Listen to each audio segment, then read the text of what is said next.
moment with me. My name is Miss Lizzie. I don't ever smoke the dizzy, but we can always share some ditties. It's just a cup in time. This song doesn't have to rhyme. Life's all of us, not every moment we can be feeling fine.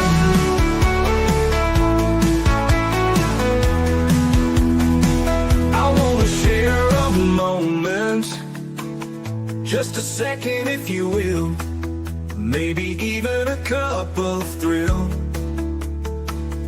We could share this performance.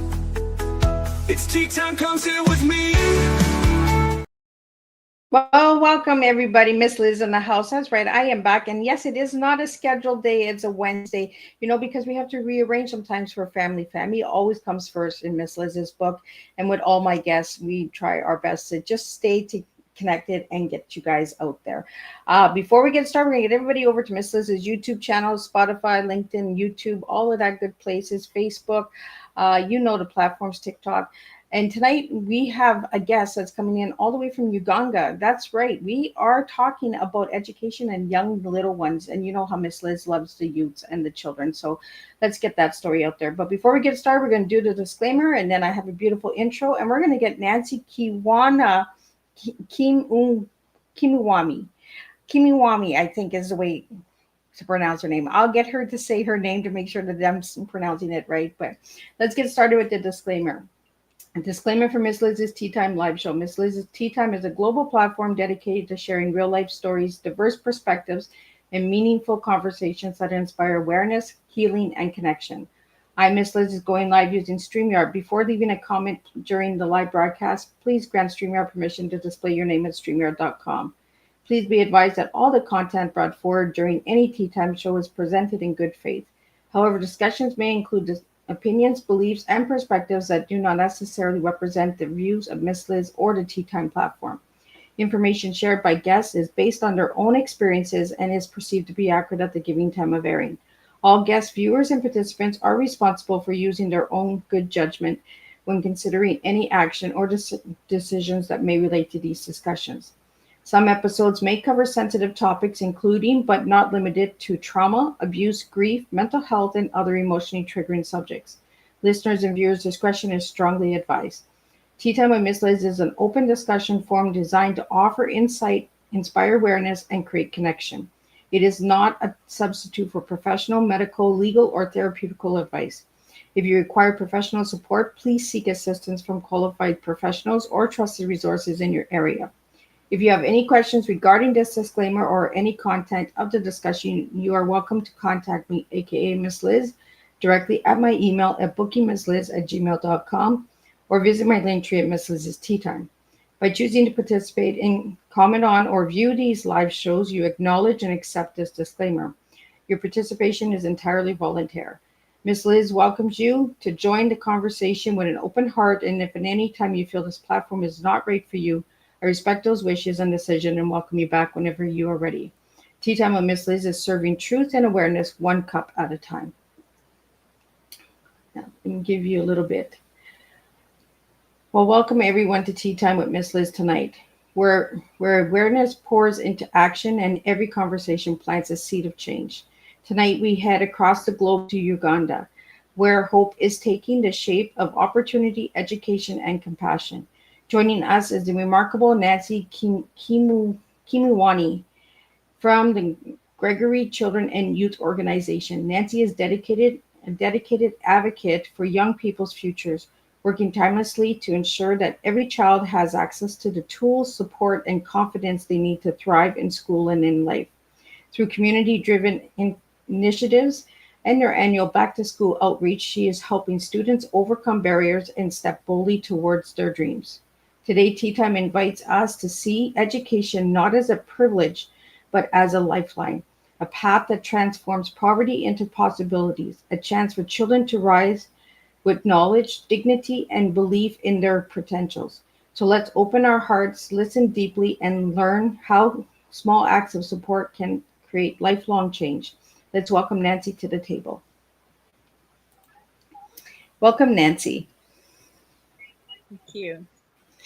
So, Nancy, tell me a little bit about who you were as a little girl and who you are now. First of all, thank you so much for that beautiful introduction. And thank you so much for hosting us as Gregory and me as Nancy on your show. I'm called Nancy Kimwana, and as a little girl, I was this shy, quiet. I would fear people. One time I remember visitors would come at home, and then I would feel like I should not come and greet them because I was shy. I would fear them. I would fear to associate with people. I didn't know why, but as I grew up, I started loving to stay with people. I wanted to know, I wanted to learn how people associate in different families. Because as me, I grew up in an extended family, a family of very many mothers and very many children. But still, since I was with my mother, we were five, and particularly I was the last born. But I would fear staying with people, associating. If a new person comes at home, I feel like locking myself inside the house.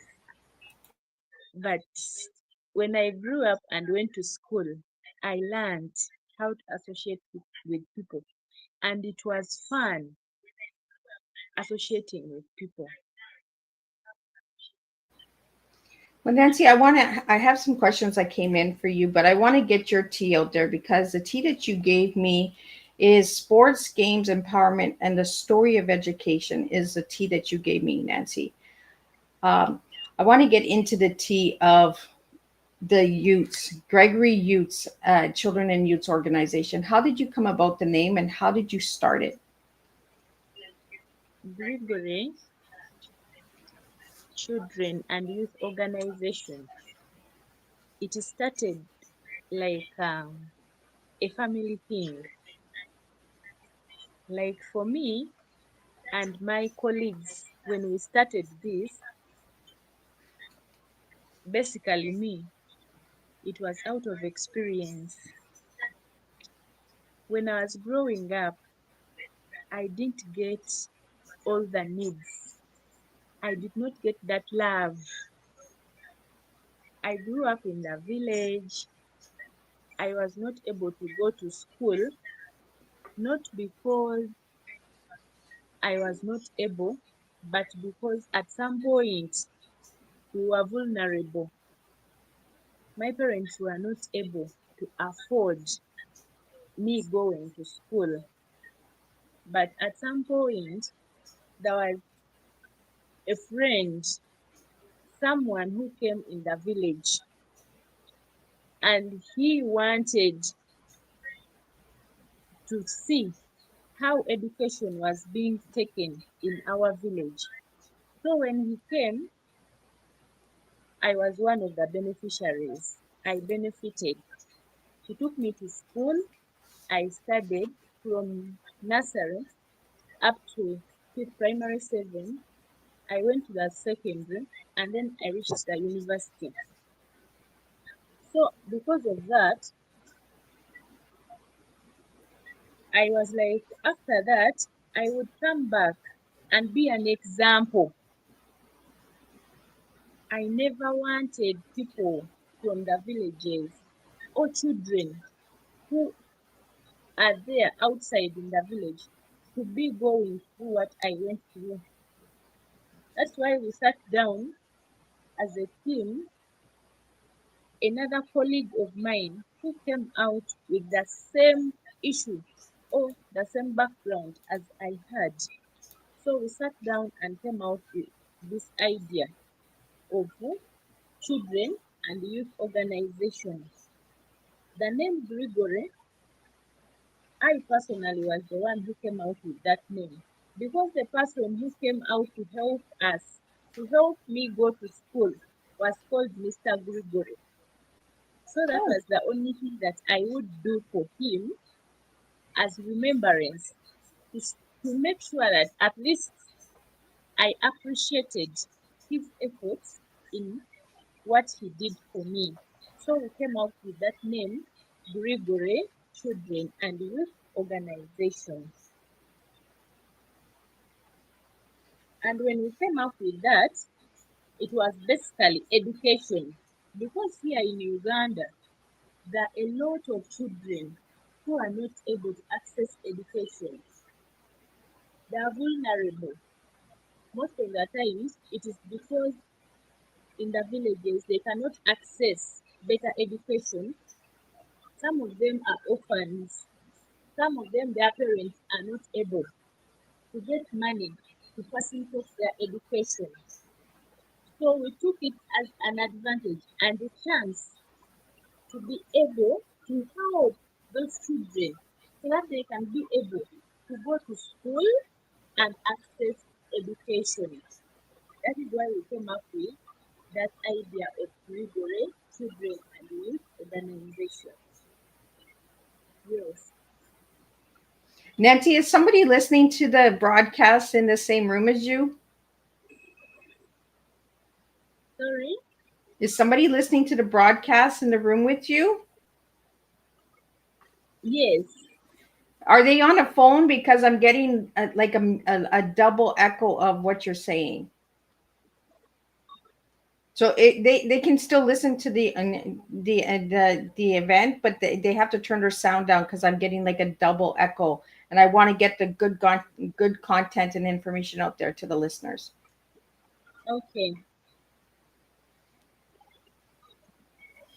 So Nancy, I want to talk to you about the education in Uganda because where I'm from in Canada, our children they don't have to pay for education. Where in Uganda they have to pay for education. So I want my listeners to understand the difference of how education in your country is. It's not a privilege. It's you have to really work for it. So if you could share that a little bit with the listeners out there. In our country, there is education. Yes, we have education that they provide, but still, most of the times, they only cater for like 40%. The other 60 is supposed to be under the parent or the caretaker. When the government comes in, the government only takes 40%, of which if it is school fees, it can only, if someone is paying like 700,000 shillings, Ugandan shillings, it can, the government can only come in and pay 200,000 shillings. And then the other 500,000 shillings is supposed to be facilitated by the caretaker or the student. So somehow, somewhere, it becomes hard and difficult for some of the parents or some of the caretakers to manage or to afford the school fees. That is why most of them are lagging behind in the villages. They are not able to get school fees. That amount of money seems to be very big for them. Some of them are in the villages, they have nothing to do. Someone is surviving on gardening, and when they're in the villages digging, the families are big. Some of these children are orphans, they're abandoned. When parents die, the mother dies, the father abandons them there. Or the father dies, the mother abandons them there, and then they go with another man. When they go with another man, they're always being left behind with their grandmothers. The grandmothers are not able to take care of them, or they cannot go to the garden, they cannot work. And another thing is, in Uganda, a lot of people are not working. They're jobless. They cannot be able to raise money to get school fees. That is why children are outside there suffering. You find them on the streets. So we came up with this idea, wanting to curb that problem. A lot of children are outside there. They're on the streets. roaming from here, there, causing a lot of unemployment, a lot of confusion. They're not doing anything, they're not busy, they don't know anything. So we decided to come up with this idea so that whatever or whoever child is outside there who is not at school, if we can be able to afford to bring them, to take them to school, so they can be able to do something for themselves that will help them in future. Yes, that is Absolutely. right. Then Absolutely, there are Nancy. And that's what I want to get out to my listeners is that a lot of people take education as a privilege when it's not a privilege, it's a right. Every child has a right to education. And we really got to yes, stop changing that it's a privilege. Not every child has that right to get education. And that's why I yes, wanted to have you on the platform and to get your story out there and to get the organization out there because in your country, the children are left as orphans, and those are the orphans that we need to get educate and get their education for them. And that's where we come in, and that's how we can help support communities like yourself. Whether we're in a different country or not, we can still help another child get education. As little as a school bag, a uniform, a donation. These are little things that we can help these children to get their education. And that's why I wanted Nancy and Gregory's Children and Youth organization on Tea Time because I want people to stop the ignorance and stop saying, you know what, just because they're in a different country doesn't mean we can't help them. Yes, we can help them. yes, Little by little, we can all make a difference and we can all change a child's life when we start stepping up and being an example. And that's why, Nancy, I wanted you on the platform. And that's why I am a big supporter of education worldwide, not just in my country, but across the globe, because these children do matter as well. Nancy, we have a question that came in and it says, what was the moment that made you realize that education could be the key to the lasting change in your community? okay. When I graduated, when I was, I take it I take myself as an example. When I graduated in our country here, if you don't go to school, you don't get jobs. That is where I decided to think that education is a key thing. It is something that leads to your well-being in Uganda. And it is the only thing that we have. If you don't go to school, you don't get jobs. There are no jobs here in Uganda unless if you have a degree, unless if you have a certificate, you have a diploma, that is when you can get something to do. But even there are some people outside there, they have degrees, but they are not doing anything. They don't.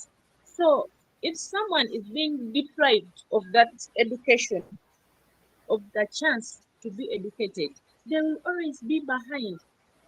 They will not see that good life. They will not be able to take care of their families. They will not be able to look after themselves. That is why we decided that at least me, if I was able to go to school, and education is someone's right, it is a right for everybody to be educated. But somehow, for us here in Uganda, it is not a right. Because if it was a right, it would be free. Everybody would be able to go to school. Yes, everybody would be able to go to school. But here, if you don't have money, you will not go to school. Even if at some point it is supposed to be sponsored. As I said in the beginning, it may be sponsored, but the government will take only 40%, and the 60% is going to be on caretaker, which means everything is supposed to be sponsored. It is supposed to be paid. You cater for it. It makes it not to be a if you want to be well, sponsor yourself. and go to school. That is what it is here in Uganda. Yes. So So me, Nancy, we have a question that just came in, and it says, "What challenges do children in Uganda face today when it comes to staying in school?" the challenges that they face when they're at school, there are a lot of challenges in Uganda.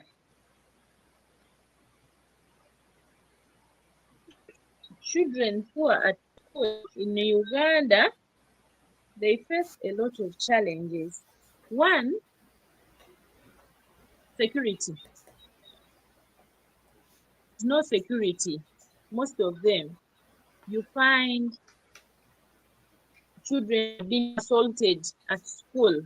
When they're at school, they're assaulted. You find that there is a student who has died at school.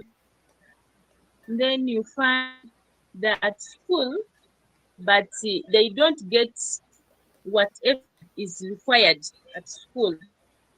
They don't get basics, the basic requirements, that they don't get them.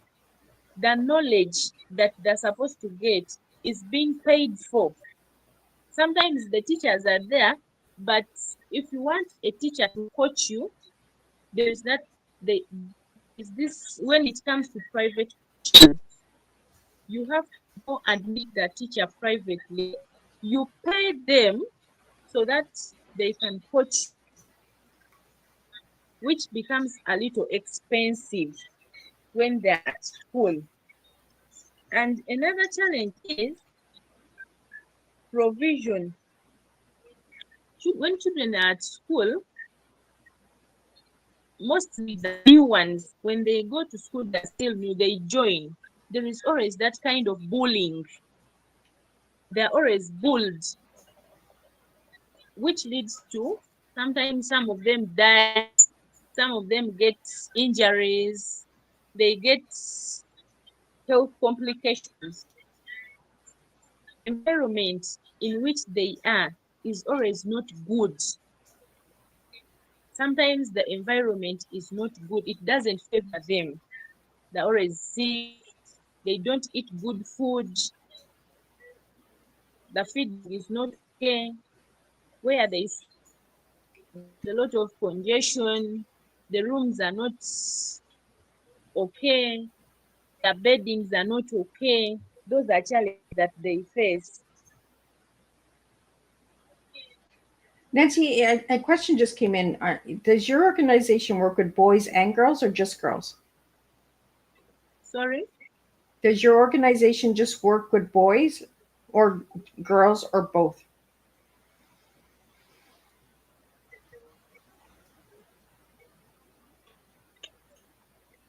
Excuse me, I didn't get you very well. Does the organization work with just boys or girls, or both? It works with both. Okay. Here at Gregory, we don't segregate. As long as you're vulnerable, you are a boy, you are a girl, we work with everybody. We work with both of them. We don't segregate because we want to give everybody a chance. We want to accept everybody the way they are. We want to welcome. We want to give everyone a chance to associate, to work, and to see the world in different perspectives. That is why we welcome everybody. We don't have any limits. This is a boy or this is a girl. We work with both. We have a comment that came in, and it says, "Talk about the poor standards of some schools in the villages." What are some of the standards?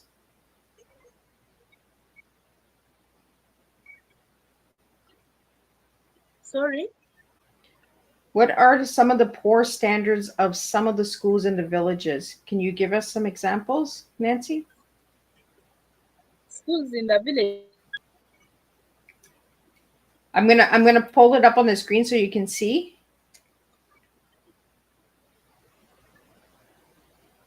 Okay. If you can talk about that a little bit.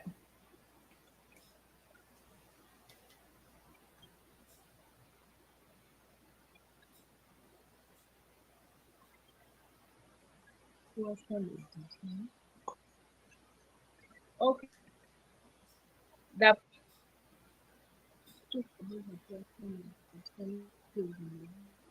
the poor standards of schools in the villages.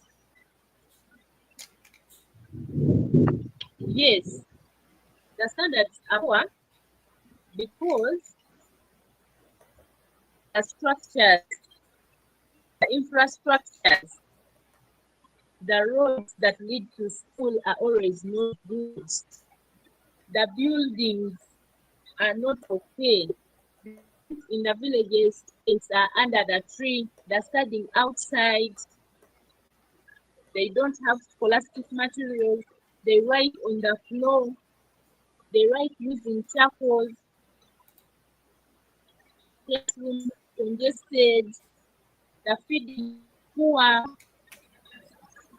and teachers are not of good quality. They just put the villages and pick anybody. They don't first interview them, they don't test their ability.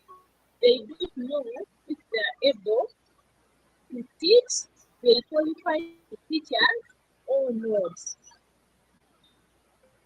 That is what happens in the village. And with that, environment that poor structure, not okay, interest, the roads that take children to school are always not okay. When it rains like this, sometimes a river crosses and children are not able to go to school. You find that in the villages, children are studying under the trees. They don't eat food. They're not given breakfast. They don't have enough accessories. The scholastic materials are not enough. Right using sticks, right on the ground. The teachers are lacking. They are not being paid.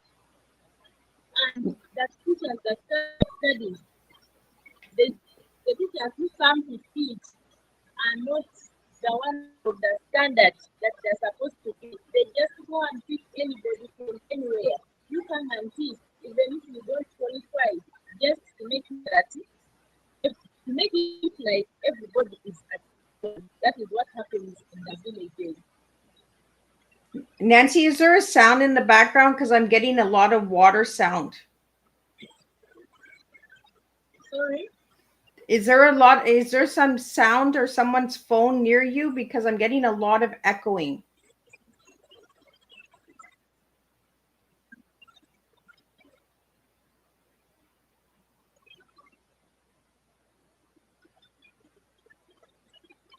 Does someone have a phone beside you that they have the volume up? Because I'm getting that like a water sound. Can you please put it on the screen? I didn't get you very well. I can't hear you, Nancy. It is raining this way. Is it raining there? Yes. Okay. That explains the water. Okay. I just want to make sure that you have good stuff so we can get this out to people. So we are streaming to a different country, guys. So please be patient with the sound. As Nancy has mentioned, it is raining, so there is some little echo coming in, but we're going to do our best to get this out there and get the information out there that we can. Okay. So Nancy, we have a question here. We have a question that came in for you, and it says, how does your organization help remove barriers like poverty, gender equality, and lack of resources? How does Gregory's Children and Youth's organization help with that? Gender equality. With As I had said, yes, as I said before, with Gregory, we involve everybody. We involve female, we involve male. And even us in our organization, we always give chance to female workers. We have female workers, we have male workers. Even when we go deep in the villages to collect those children, we always give them equal chances. Boys and girls, we make sure that because for us, our motto is what a boy can do, a woman can do it, or a girl can do it. We are all equal. If I say, now I can be able to go to the garden as a woman, a man can also go to the garden. Yes, if a boy can be first or can get first class in studies, even a woman or a girl can also get first class. So we always make sure that we practice. We make sure that it is a girl and a boy. If we have 5 boys, we will also make sure that we get 5 girls. Yes, we should make it equal. Even our workers, we've always given chance when we are employing. We have always employed female workers and male workers, and we give them same privileges. Nancy, can you share a personal story that the organization has changed a child's life, like a story that stands out to you? Yes, there is when we started this organization, our organization started like everybody was this thing is not going. We had that negativity. Everybody was backlashing. We are not going. This thing is not going to go through. This thing is going to. Is not going to go through.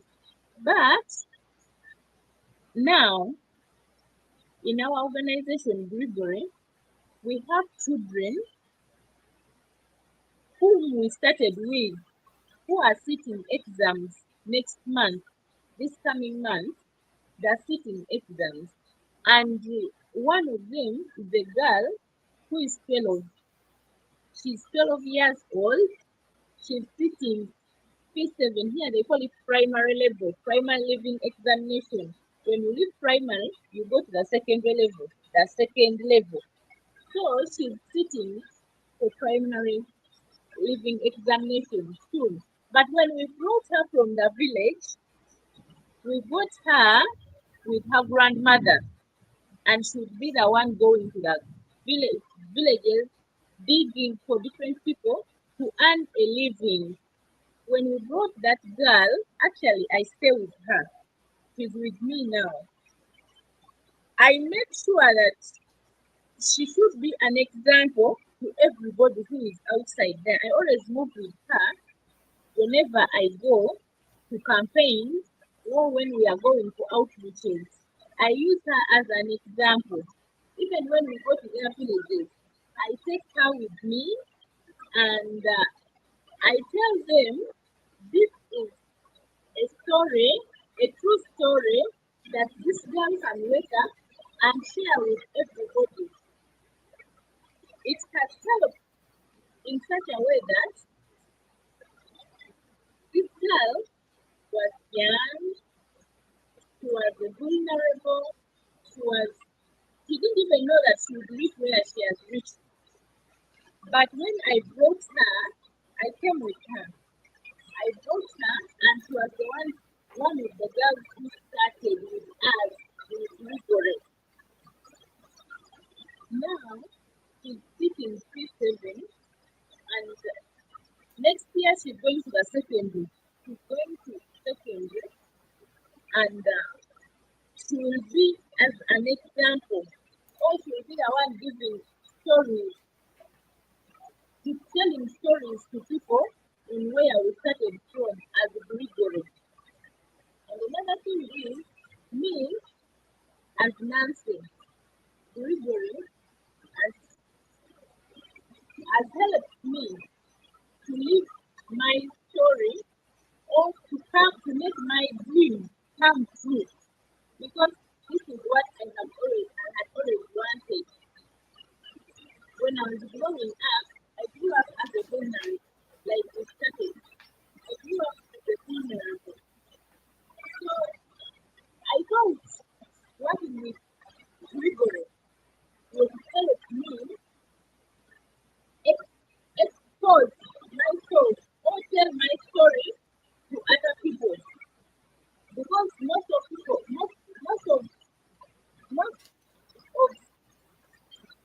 people outside there, they don't know, they may see us like this and they will not know what it is, what someone goes through where they are.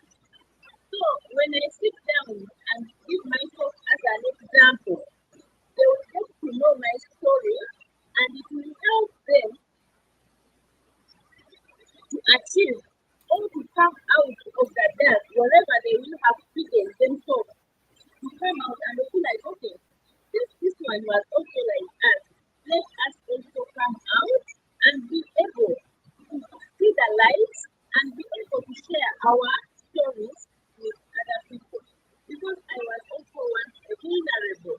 If it was not for Mr. Gregory, I would not have reached where I am. It was Mr. Gregory who went to the village and picked me up and was like, you know what, Nancy? You have to go to school. You are a vulnerable. You have the right to be at school. You have the right to access good life. You have the right to be okay. So, for me, it was like an inspiration.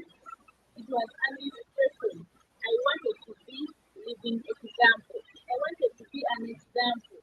I wanted at least Mr. Gregory to be wherever he is and say, yes, this is Nancy.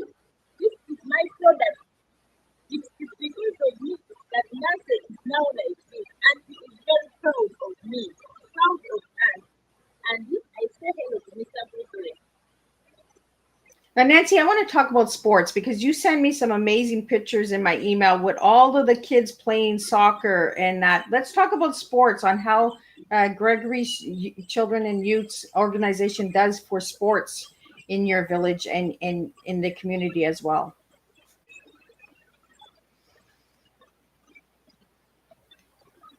sorry, I need to put it on the screen. I'm not getting this very well. Training, madam. Can you hear me, Nancy? You can put it on the screen. Let's talk about the sports that the organization does.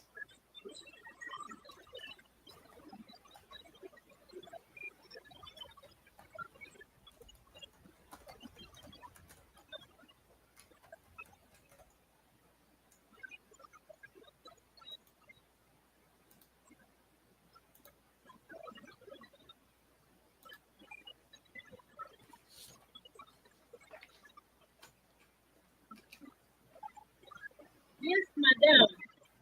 We do organize games and sports as an organization. And we make sure, as the saying goes, we make sure that our children are engaged in sports and games. We explore their talents.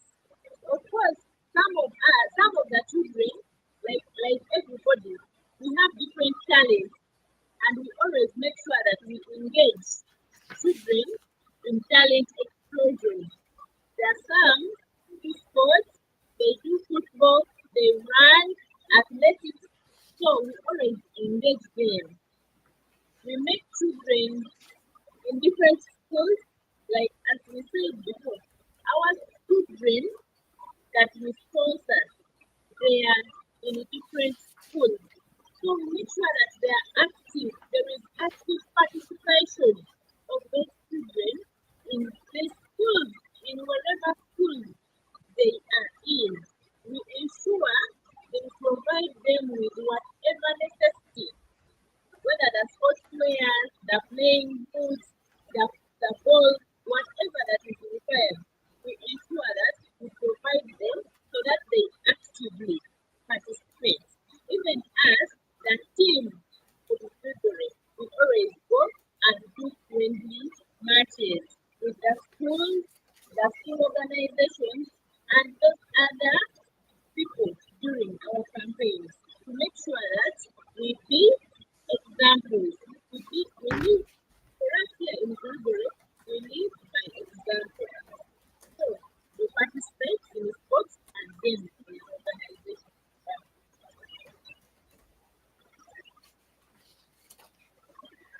So we have another question here. I just typed it in so that you can see it, Nancy. I'm going to pull it up. And it says, what partnerships or community support have you gotten in Uganda or outside of Uganda for your back to school programs?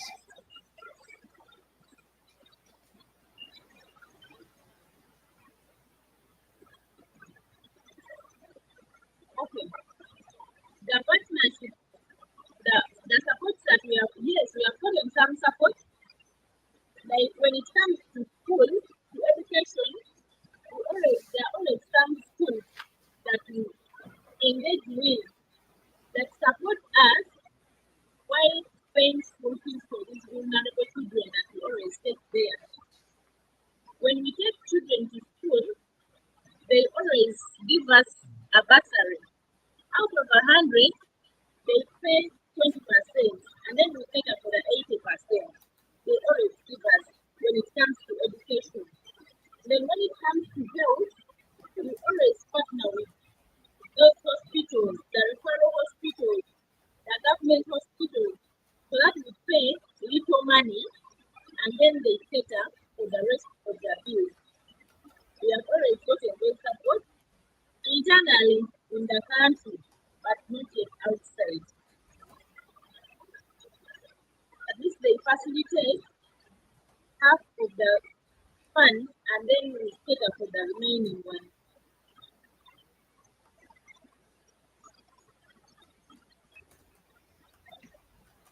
We have another question that came in. I just typed it in so you can read it, Nancy. It says, what role do global and viewers of Miss Liz's platform play in supporting your vision? Sorry? What roles do global and viewers of Miss Liz's platform play in supporting your vision? Okay, it is like when we are when we are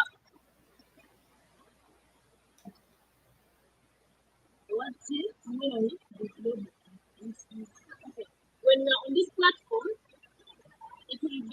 we are going to be able to go globally. And when we go globally, it is going to help to be known. Everybody is going to be seeing us. They will be aware. They will know Gregory, children and youth organization. And when we get to be known globally, of course, people will come out with ideas, they will support, they will see ways of helping. They may fund, they may want to come and engage, they can come and pay a visit, they want to come on ground and see how we are doing our things, and also give us some views or some support somewhere and somehow. We will also be able, most important, we will be known globally and we will be able to find people who can at least put this Gregory and this youth organization on another level.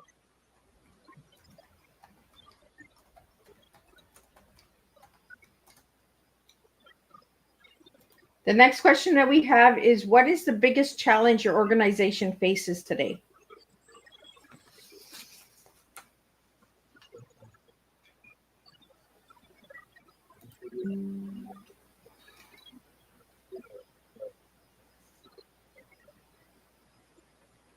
The biggest challenge is, for now, the challenge that we face, the biggest one is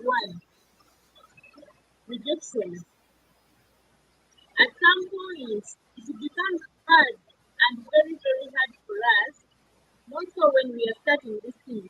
When we go to the villages, you go and convince someone that, you know what, we have an organization, we are taking care of children, we are doing this, we are doing this.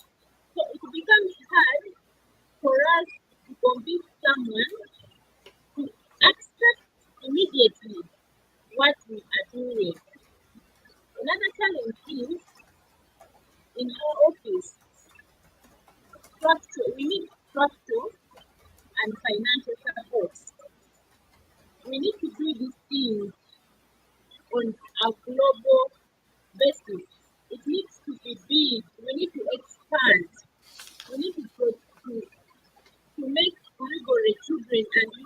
organization to be known globally, we need support.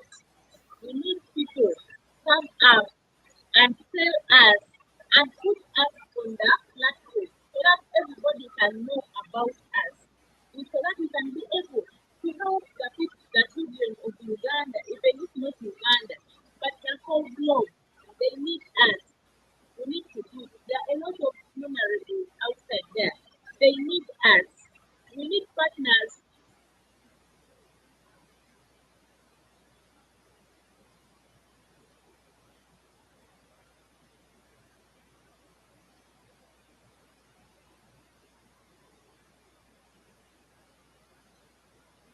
Nancy, can you hear me?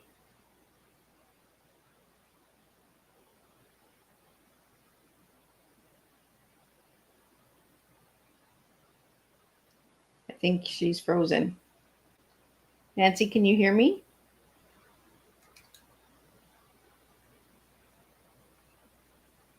So as Nancy was sharing, their biggest challenge right now is partnerships and funding. Of course, funding is something that all organizations are struggling with, but we need to really look into how we can better children's educations worldwide.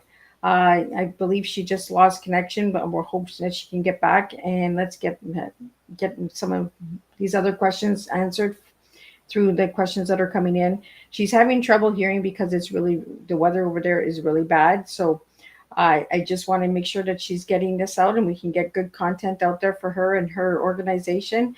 If you haven't checked them out, you can find out more about Gregory Children and Youth Organization on their YouTube channel. You can also find out more on their Twitter channel, Twitter or X, whatever you prefer to call it. I've been popping that up on the screen for all my audio listeners. That will be all in the description and all that, so you can find out more information. I really just want to make sure that we get these and get these different countries out there, different education. And again, as one of the comments came in, I want to put it up. Education is a right, not a privilege. We really got to get that out there, that all children have the right to get their education. Again, I'm popping up their YouTube channel. Check that out. I'm hoping that she can get back on. If she can't get back on, be sure to check them out. And again, we are going right into Uganda tonight. Uganda. So I'm in Canada. So there's two different countries joining together through a virtual conversation. So anybody that has any questions or would like to know more about the organization, you can reach out to me and I can direct you straight to Nancy or Nelson, all of her team out there. She has an amazing team out there. They do a lot of incredible stuff for sports for these children. They're helping a lot of kids make a difference. I'll be sharing some pictures over the next couple of days of all the incredible stuff that they've done this year with the children. I'm hoping that she can get back on. If she can't get back on, we're going to wrap it up, but I'm going to give her a few minutes. So if anybody has any questions that you'd like to ask, you can send them into the studio or DM me. If you'd like to stay private, you're more than welcome to do that as well. I do take private DMs because I do know that some people prefer to stay private and not have their name seen and let others see that you're watching Teatime, and that's okay with me. But we're going to give her a second or two and see if she can sign back on. I do have some questions here that have come in from people that are watching, and I will get those questions out to Nancy, and Nancy can answer them either through a video or through emails. We can do it that way as well for all of you guys out there. We will get these questions answered for you guys. Again, tonight her tea was sports, games, empowerment, and the story of education. And as you heard Nancy share her story of education, it wasn't always easy for her. So we have to make sure that we get other children to have an easier time when it comes to education. Words that describe Nancy were passionate, loving, and God's people. She's got a good heart and a good soul, so check her out. Check out her platform. Again, check out their YouTube channel. I'm going to guess that she can't get back on. So we're going to wrap it up. We're going to do a closing summary, and we'll see how we can make a difference by just sharing this Teatime out. So I'm asking all of my viewers and listeners out there, if you could just share this Teatime out. just spread the word, because that's how a ripple effect happens. Is when we share one tea time at a time, we actually impact the world and we actually make a difference in a person's life. You might just change a child's life by sharing this tea time out with your viewers, your community, investors, all of that good stuff. You just never know who's watching tea time and who's supporting all of the different messages that are coming across the board. So tonight's closing summary is, I want to thank Nancy for bringing her heart, her leadership, and her unstoppable dedication to this table. She reminded us that education is a great energy engine of process, and that every child deserves not only a seat in the classroom, but a future filled with hope. The stories shared tonight illuminate a powerful truth. When we empower one child, we uplift a family. When we uplift a family, we strengthen the community. When we strengthen the community, we change the world. To everyone watching, may this conversation spark generosity, remind you of your own teachers and mentors that and inspired you to support the dreams of your youth wherever you are. Each of us has the power to make sure a child feels seen, a child feels capable, a child feels ready to close and chase their opportunities instead of fear. Until the next tea time, keep serving love and planting seeds of lasting change, one child at a time. And I want to thank everybody for tuning in tonight. Again, check out their YouTube channel, check out their X channel, Twitter channel. And if you need to know anything more about Gregory's Children and Youth Organization, check out Miss Liz's platforms, and I'll be happy to share all that information with you and connect you to Nancy directly. Until then, I will see everybody tomorrow afternoon for the 500th episode of Tea Time with Miss Liz. And we're doing the 500th episode with Global Sprouts. So again, education is deeply important for this platform, deeply important to Miss Liz's heart. We do not teach a beverage at this table. We teach teaching educational awareness through words, through stories, through support, through community, through awareness. That is what we do with Tea Time with Miss Liz. So again, thank you all for tuning in. I will see you guys tomorrow afternoon with Global Sprouts, and we'll do this all over again, and we'll make a difference one cup of tea at a time. Until then, keep sharing these tea times out, because they do make a difference one tea at a time. Take care and have a good night.